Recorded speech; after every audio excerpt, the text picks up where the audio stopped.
மரண பாதிப்பு. அமெரிக்காவுடைய பேரையே ட்ரம்ப் 3 நாளில் கெடுத்து நாசம். இப்போ ட்ரம்ப் அங்கேருந்து அகற்றினால் மட்டுமே அமெரிக்கா தப்பு. அழிந்த ஈரான், செத்த ட்ரம்ப், தனியாக வந்த கப்பல், தாக்கிய துருக்கி, நொறுக்கிய ஈரான், பற்றி எரிந்த பயங்கரம். ட்ரம்ப் சொல்றாரு போர் நிறுத்தம் 5 நாட்களுக்கு நான் பேச்சுவார்த்தை மேற்கொள்ள போறேன்றாரு. ட்ரம்ப் என்னன்னா தோல்வியின் விளிம்பில் இல்லை, அடி மேலே அடி வாங்கும்போது ஐயோ அப்பான்னு அலற சவுண்டு தான் இப்போ கேட்டுக்கிட்டு. அதை வடிவேல் பாணியில் கத்தாத மெதுவாக போன்ற மாதிரி இப்போ ட்ரம்ப் போயிட்டு கடைசியில் இவர் என்னமோ தாக்குற மாதிரியும் அவங்க பயந்து நிறுத்துற மாதிரி, இவர் 5 நாள் அவங்களுக்கு டைம் கொடுக்குற மாதிரி. அமெரிக்காவோட அடியாளான இஸ்ரேல் நாசமாய் ஒன்றும் இல்லாமல் ஆயிடுச்சு. மக்கள்லாம் கொந்தளிக்கிறாங்க. பேப்பர்லாம் போட்டால் தேச விரோதம். டிமோனாவில் உள்ள அணு உலை கேம்பஸே டோட்டலாக அதில் என்ன ஆச்சு, எத்தனாயிரம் பேர் செத்தானே தெரியல. இந்த தகவலுமே வெளியே வரல. கிட்டத்தட்ட ஒரு 2000-3000 பேர் செத்துருப்பான்னு நினைக்கிறேன். அந்த அளவு சேதம். ஆனால் 10 பேர் காயம்னு போல. பேச்சுவார்த்தை அப்படின்னு எதுக்கு போய் பேச்சுவார்த்தை பொய்னா வெளி உலகத்தை நம்பணும்ல. பறக்கும் குண்டு போடும், ஓகே, அதையும் அடிச்சுட்டாங்க, ரெக்கையை கழிவு. அப்போ அமெரிக்கன் கவர்மெண்ட் என்ன பண்ணுவான்னா, அது சொன்னால் வெளியே சொன்னால் அசிங்கம். அவன் என்ன சொல்லுவான்னா, டயரில் காற்று இறங்கிச்சுன்றதுனால டக்குன்னு இறக்கிட்டாங்க. உலகெங்கும் வாழும் தமிழ் நெஞ்சங்களுக்கு கிறிஸ்டியின் அன்பு வணக்கம். நம்மோடு மூத்த பத்திரிகையாளர் உமாபதி இணைந்திருக்கிறார். வணக்கம் சார். வணக்கம்மா. எப்படி இருக்கீங்க சார்? நல்லா இருக்கேன். ட்ரம்ப் சொல்றாரு போர் நிறுத்தம் 5 நாட்களுக்கு நான் பேச்சுவார்த்தை மேற்கொள்ள போறேன்றாரு. ஆனா இன்னொரு பக்கம் இஸ்ரேல் ஈரானுக்கு மாறி ஈரான் கூட பேச்சுவார்த்தை நடத்த போறேன் அப்படிங்கிறாரு. ஆனா அவர் பொய் சொல்றாரு, அப்பெல்லாம் யாருமே எங்ககிட்ட பேசலன்னு சொல்லி ஈரான் தரப்புல மறுக்கிறாங்க. அது இல்லாமல் இங்கே குண்டுகள் மாறி பொழிஞ்சிக்கிட்டு தான் இருக்குது. என்ன நடந்துகிட்டு இருக்கு? ட்ரம்ப் என்னென்னா தோல்வியின் விளிம்பில் இல்லை, அடி மேலே அடி வாங்கும்போது ஐயோ அப்பான்னு அலற சவுண்டு தான் இப்போ கேட்டுக்கிட்டு இருக்கு. அதை வடிவேல் பாணியில் கத்தாத மெதுவாக போன்ற மாதிரி இப்போ ட்ரம்ப் போயிட்டு கடைசியில் இவர் என்னமோ தாக்குற மாதிரியும் அவங்க பயந்து நிறுத்துற மாதிரி, இவர் 5 நாள் அவங்களுக்கு டைம் கொடுக்குற மாதிரியும். அவங்க கேஷுவலாக நம்ம ஊர்லலாம் சொல்லுவாங்க, இந்த வேணா என்ன சொல்கிறது அப்படின்ற மாதிரி. நீ என்ன சொல்கிறது நிறுத்துறது, நாங்கள் முடிவு பண்ணணும் நிறுத்துறதை பற்றின்னு சொல்லி அவங்க போயிட்டாங்க. தொடர்ந்து அடி மேலே அடினா அமெரிக்காவுக்கு அடி இல்லை, அமெரிக்காவோட அடியாளான இஸ்ரேல் நாசமாய் ஒன்றும் இல்லாமல் ஆயிடுச்சு. மக்கள்லாம் கொந்தளிக்கிறாங்க. பேப்பர்லாம் போட்டால் தேச விரோதம்னாங்க. பெரியார் சொன்ன மாதிரி திருடர்களின் கடைசி ஆயுதம் தேசபக்தின்ற மாதிரி. தேசபக்தி வடையை சுட்ட எந்த பேப்பர் டிவிலையும் போடக்கூடாது, விஷுவல் எடுத்திங்கன்னா 5 வருஷம் தண்டனை, யூடியூப் வாட்ஸ்அப்பில் யாருக்கா அனுப்புனீங்கன்னா அவங்கள அதோட தொலைச்சிடுவோன்ற அளவுக்கு மிரட்டி வச்சுருக்கேன். அப்படி இருந்து வீடியோக்கள் அங்கேருந்து வந்துட்டு தான் இருக்குது. படுமோசமாக பாதிக்கும். டிமோனாவில் உள்ள அணு உலை கேம்பஸே காலி. டோட்டலாக அதில் என்ன ஆச்சு, எத்தனாயிரம் பேர் செத்தானே தெரில. இந்த தகவலுமே வெளியே வரல. கிட்டத்தட்ட ஒரு 2000-3000 பேர் செத்துருப்பான்னு நினைக்கிறேன். அங்கே அந்த அளவுக்கு சேதம் இருக்குது. ஆனால் 10 பேர் காயம்னு போடுறேன். மொத்தமாகவே 10 ஒரு 200 பில்டிங் இடிஞ்சு விழுந்திருக்கு. 10 பேர் காயம். செத்தது எத்தனை பேர்னு ஒன்றும் சொல்லலை. செத்ததை பற்றியே இல்லை. அப்போ எல்லாம் செத்துட்டாங்க. 10 பேர் காயம்பட்டவங்க 10 பேர். அப்படி தான் நம்ம புரிஞ்சுக்கணும். 2000-3000 பேர் செத்துட்டாங்க, 10 பேர் காயமடைஞ்சு ஆஸ்பத்திரியில் இருக்காங்க. அந்த அளவுக்கு மரண பாதிப்பு. கடைசியாக இப்போது என்ன அப்படின்னா, இர்பில்னு ஒரு இடம் இருக்குது ஈராக்கில். அந்த ஈராக் பார்டரில் அங்கே 3 கேம்ப் இருக்குது. அமெரிக்கா கேம்ப் இருக்குது, பிரிட்டன் கேம்ப் இருக்குது, நாட்டோட கேம்ப் இருக்குது. 3 பேருமே காலி பண்ணிட்டு ஓடுறாங்க. நேற்று நைட்டு வாகனங்கள் சரமாரியாக போயிட்டுருக்கு. கேம்பை க்ளோஸ் பண்ணிவிட்டு ஜோர்டானுக்கு போயிட்டுருக்கேன். அதான் நான் இப்போ வீடியோ வெளியிட்டிருக்கேன், எக்ஸ்க்ளூசிவ் வீடியோ. சரமாரியாக போயிட்டே இருக்காங்க நைட் அண்ட் டே. 50-100 வாகனங்கள் 200 வாகனங்கள் அப்படி நாட்டோ எல்லா வீரர்கள்லாம் திரும்புகிறான் ஜோர்டானுக்கு போய் ஜோர்டான்லேருந்து தப்பிச்சு ஓடுறது. ஸோ அந்த நிலமையில தான் இருக்குது. இப்போ அமெரிக்காவுக்குள்ளேயும் போராட்டம் பிரச்சனை அப்படின்ட்டு இருக்கிறதுனால ரொம்ப அமெரிக்காவுடைய பேரையே ட்ரம்ப் 3 நாளில் கெடுத்து நாசம் பண்ணிடும். இப்போ ட்ரம்ப் அங்கேருந்து அகற்றினால் மட்டுமே அமெரிக்கா தப்பிக்கும். இதுதான் அங்கே நடந்துக்கிட்டு. இப்போ ஆனால் பேச்சுவார்த்தை அப்படின்னு எதுக்கு பேச்சுவார்த்தை பொய்னா வெளி உலகத்தை நம்பணும்ல. திருட்டு பயில இந்த காலத்தில் எல்லா காலத்துலையும் இருப்பான். அந்த காலத்தில் என்ன பண்ணுவான்னா, ட்ரெயினில் மச்சான் வரான்னு ஒன்று பார்ப்பாங்க. இங்கிட்டு 2 சீட்டு மேலே 2 பெர்த் இருக்கும், இங்கிட்டு 2 மடைச்சிருக்கும்ல, நடுவில் நின்றுக்குவான். இந்த பக்கம் உட்காந்துருக்குவேன் 4-5 பேர் அமைதியாக உட்காந்துருப்பான், இந்த பக்கமும் அமைதியாக உட்காந்துருப்பான். அந்த பக்கம் என்ன நடக்குன்னு இவனுக்கு தெரியாது, இந்த பக்கம் என்ன நடக்குன்னு தெரியாது. இப்படி நின்றுக்குவான். 20 அண்ணன் 30 ரூபாய் கேட்டிருக்காரு சேலை. ஆனால் 30 கட்ட முடியாது. ஆனால் 40 அப்படி 2 சைட்லேயும் உட்காந்துருக்கேன். அமைதியாக உட்காந்துருப்பான். என் பாட்டு ஜன்னலில் வேடிக்கை பார்த்துட்டு மாற்றி எவனே ஒருத்தனை உள்ளே இழுத்து டாப்புன்னு விற்றுருவாங்க. 90 ரூபா 100 ரூபாய்க்கு 30 ரூபா சேலையை. இவன் என்னப்பா அந்த பக்கம் எவனை கேட்குறான் போல ஏலாம்னு, இந்த பக்கம் உட்காந்துருக்கேன் இவன் கேட்குறான் போலன்னு எடுத்துகிட்டு போயிடுவாங்க. இதுதான் ட்ரம்ப். எவனு விஷயம் தெரியாத என்னென்னப்பா ஏதோ பேச்சுவார்த்தை நடத்துகிறாங்க போல், அப்படின்னு தான் நினைப்பாங்க. போர் நின்றுச்சுன்ற மாதிரிலாம் செய்தியை போட்டாங்க சார். அதை தான் இவங்க கோடி மீடியாவும் இந்த டுபாக்கூர்கள் இருக்காங்கல்ல, இவங்களுக்கு எதுவுமே தெரியாது. வெஸ்ட்டு என்ன பிளான் பண்ணுறதோ அதை ஏஜென்சி கொடுக்கும், ஏஜென்சி கொடுக்குறது இங்கே உள்ள பேப்பர்காரன் போடுவான். அதை படிச்சுட்டு யூடியூப்பில் உட்காந்து பழைய மூத்த மூக்கு பதிலாக ஓ போட்டுங்க சார். ஓன்னா ஓ போடுன்னு ஒரு பாட்டு வருது, ஓ போடு ஜெமினியில் வரும் சார் அந்த மாதிரி. போடு. நீங்கள் வேறு அர்த்தத்தில் போட்டுறாரு, தப்பாக போயிடும். அந்த மாதிரி பத்திரிகையாளர்கள் நீங்கள் உட்காந்து பேசிகிட்டு இருப்பேன். அமெரிக்கா பண்ணது ஈரானை ஆதரிக்கிறார்கள். ஈரான் வந்து இப்போ கமைனி வந்து ஒரு மிகப்பெரிய சர்வாதிகாரி, அவர் எப்படி ஆதரிக்கிறாங்கன்னு தெரில. அவர் சதிகாரன். இவங்களுக்கு பக்கத்து தெருவில் என்ன நடக்குதுன்னு கூட தெரியாது. இங்கே உட்காந்துட்டு இங்கே வெஸ்ட் மீடியா, இவங்களுக்கு வர நியூஸ் பூராமே வெஸ்டர்ன் மீடியா கட்டமைக்கக்கூடிய செய்தி. ஏஜென்சிக்கு இவனே காசு கொடுத்து வாங்குவான் அந்த பொய் செய்தியை. அதை வாங்கி இவன் பேப்பரில் பிரிண்ட் பண்ணி இவன் போடுறது. இவன் 10 ரூபா கொடுத்து காலையில் பேப்பர் வாங்கி கக்கத்தில் வச்சுட்டு வீட்டில் போய் படிச்சுட்டு அமெரிக்கா வந்து இன்னைக்கு ட்ரம்ப் வந்து என்ன சொல்லியிருக்காரு அப்படின்னு பார்த்தீங்கன்னா, போர் நிறுத்தம்னு சொல்லியிருக்காரு. அந்த வெண்ணெய் என்ன சொல்ல, அவனை போட்டு அடி வாங்கணும், மரண அடி வாங்கியிருக்கான். இஸ்ரேலே அழிஞ்சு போச்சு பாதி. அதை பற்றி இவங்களுக்கு தெரியாது, ஏன்னா அங்கே நியூஸ் வராது. நீங்கள் ஒன் சைடாக பேப்பரை பார்த்துட்டு நியூஸே வரலையே சார். இஸ்ரேலுக்கு என்ன ஆச்சுன்னு வரையவங்கிட்ட கேளுங்கன்னு தெரியாது, ஏன்னா அது பேப்பரில் போட்டிருக்காரு. புரியுதா உங்களுக்கு? பிட் அடிக்கிறவன் பார்த்தீங்கன்னா வச்சு பார்த்து எழுதுவான், இல்லைன்னா எய்த்தாப்பில் உள்ளவனை பார்த்து எழுதுவான். அவன் 2 லைனை விட்டுருந்தானா இவனும் விட்டுருவான். அது திருத்துற வாத்தியார் கண்டுபிடிச்சு 2 பேரும் ஒரே மாதிரி எழுதியிருக்காங்க அப்படின்னு. அந்த மாதிரி கும்பல் இங்கே இருக்குது நிறையா. அது பார்த்தீங்கன்னா டிவி லைவ்லுக்கு அந்த ஆத்திட்டு இருக்கும். டிவியில் யூடியூப்பில் ஃபுல்லாக பார்த்தீங்கன்னா நிறையா ஒரு 3 மாதம் நியூஸ் ரீடராக இருந்திருப்பாங்க எதையாவது. அவன் பார்த்தீங்கன்னா இன்டர்நேஷ்னல் பாலிடிக்ஸை பிரித்து பேசிட்டு இருப்பான், ட்ரம்ப் வந்து அப்படின்னு. அந்த மாதிரி அன்றைக்கி ஒருத்தர் பார்த்தேன், அவர் ஈராக்கில் எண்ணெய் கிணறுல வேலை பார்த்துருக்காரு கொஞ்ச நாள். அவர் சர்வதேச அரசியல் பிச்சு ஓதுறாரு. உட்காந்துட்டு எண்ணெய் கிணறுல சூப்பர்வைசராக இருந்திருக்காரு. 6 மாதம் 8 மாதம் இருந்துட்டு வந்துட்டார் ஊருக்கு. நான் ஈராக்கில் இருக்கும்போது அப்படின்னு ஆரம்பிக்கிறார். 1/2 மணி நேரம் பேசுகிறாரு. அவர் எண்ணெய் கிணறு வீட்டை தாண்டி எங்கேயும் போயிருக்க மாட்டார். புரியுது அவங்களுக்கு? ஆனால் அவங்கள்ட்ட இன்டர்வியூ எடுக்கிறாங்களே சார். இங்கே ஆள் வேணும்ல, ஓடணுமா இல்லையா? இப்போ நீங்கள் ஏதோ ஈராக்கு தாக்குது சண்டை அப்படின்னா 4 பேர் தெரிஞ்சுக்கணும். இருக்கிற 2-3 பேர் எத்தனை சேனல் கொடுப்பாங்க? அதனால் யாரையா ஒருத்தரை கூப்பிட்டு கப்புன்னு உட்கார வச்சுருவாங்க. கிடைக்கிறால உங்கள் பேரை நான் சங்கிலி, இன்னையிலேருந்து நீ கங்குலி, அந்த தான் புரியுதா? ஓகே. அந்த மாதிரி ஒரு தம்பிலாம் இருக்கார், அவர் ஆங்கராக இருந்தார். அவர் பார்த்தீங்கன்னா சர்வதேச அரசியலை பிரித்து மேய்கிறார். எப்படி ஈரான் ஆதரிக்கிறாங்கன்னு தெரில. சில யூடியூப்பில் உட்காந்துக்கிட்டு இந்த தம்பி ஒரு 3 மாதம் வேலை பார்த்துருக்காப்புல ஒரு டிவியில். இப்போ வந்து சில இதுக்கெல்லாம் ஆங்கரிங் பண்ணியிருப்பாங்க. நீங்கள் வந்து என்ன பண்ணுறாங்கன்னா, முதல்ல நம்ம எதுக்காக நம்ம சேனல் ஆரம்பித்தது, நீங்கள் பழைய வரலாறு எடுத்து பார்த்தீங்கன்னா, கோட் ஷூட் போட்டு உட்காந்துருந்தவன் தான் அறிவாளின்றது.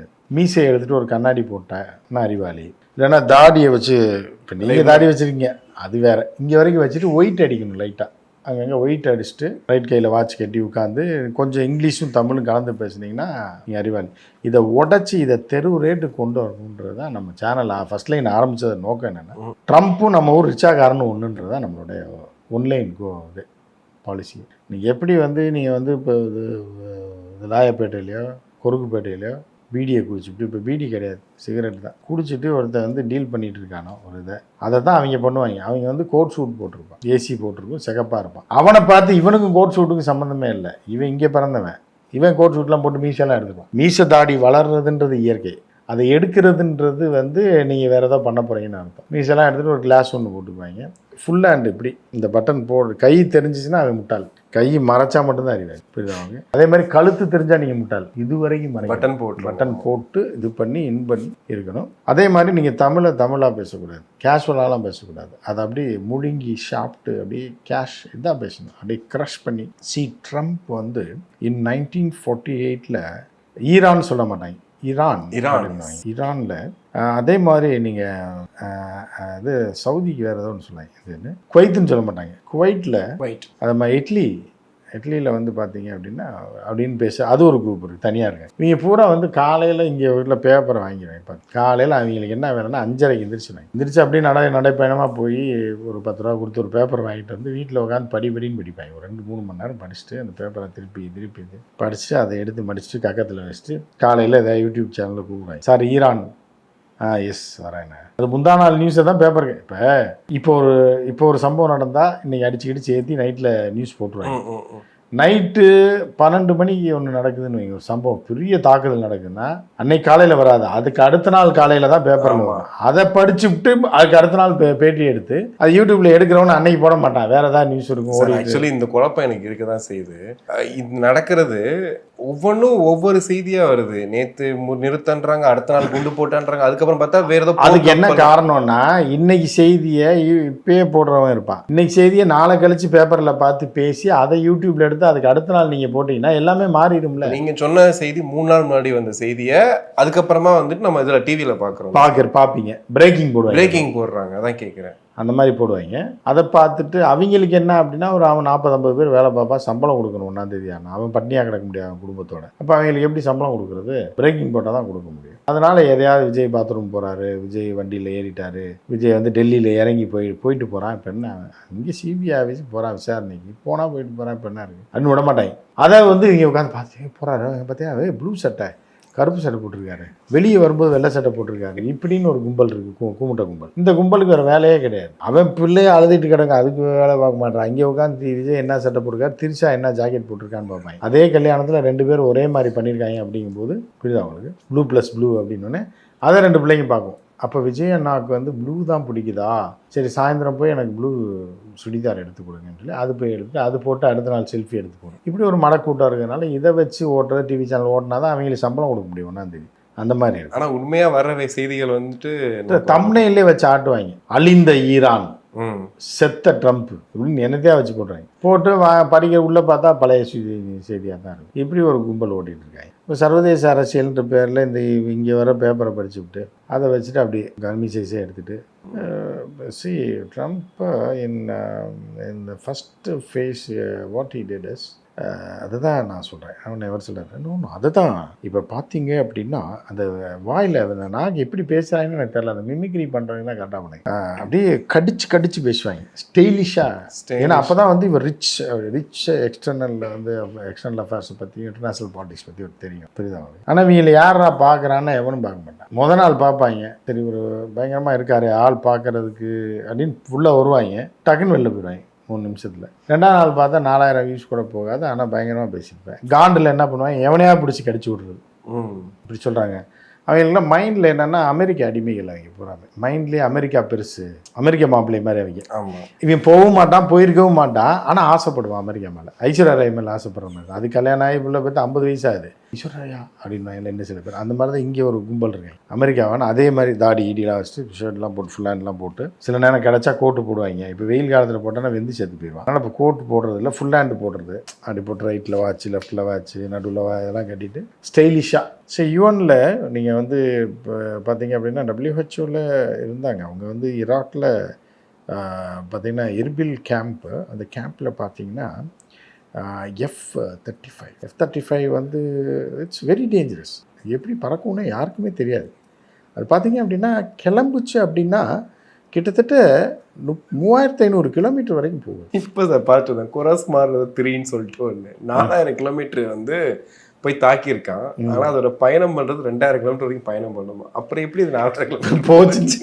இல்லை அது வந்து வண்டியில் வச்சு 2000 கிலோமீட்டர் கொண்டு போய் அங்கேருந்து ஏற்றி விட, அப்போ 4000 கிலோமீட்டர் ஆச்சுல. அது சொல்ல மாட்டாங்களே சார். இல்லை சொல்கிறேன், அது 2000 கிலோமீட்டர் எந்த வண்டியில் கொண்டு போவாங்க?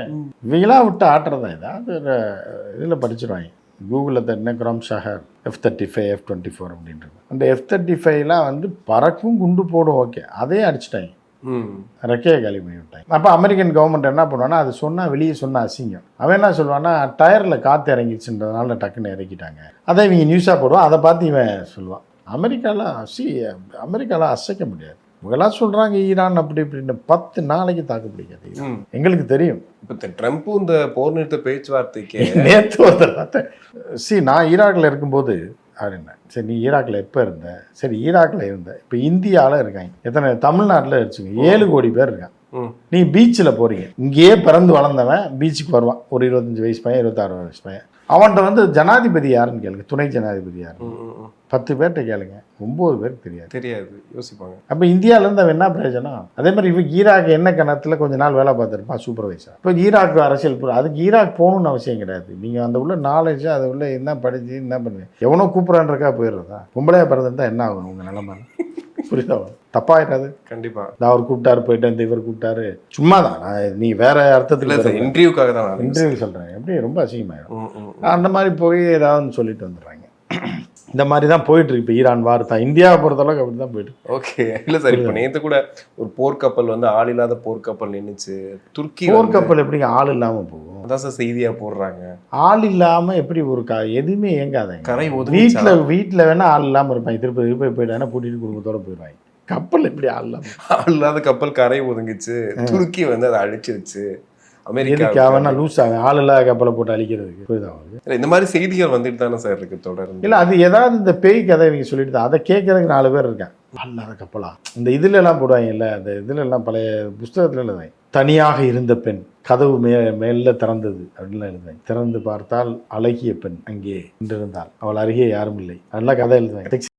அதை பார்க்கறதுக்கு ஒரு கும்பல் தனியா டைட்டில் தனியா ஒரு பெண் கதவு. ஆமா ஆமா அப்படின்னு போட்டுருவாங்க. தனியாக படுத்திருந்த பெண் அப்படின்னு போட்டுருவாங்க. உள்ள பார்த்தா அது வைத்த வழியில ஆஸ்பத்திரியில படுத்திருந்துருக்கும். இந்த டைட்டில் வச்சிருக்கோம். இதே தான் இப்ப தம்ப்நெயில்ல வைக்கிறாங்க இவங்க. தனியாக வந்த கப்பல், தாக்கிய துருக்கி, நொறுக்கிய ஈரான், பற்றி எரிந்த பயங்கரம். புரியுதா?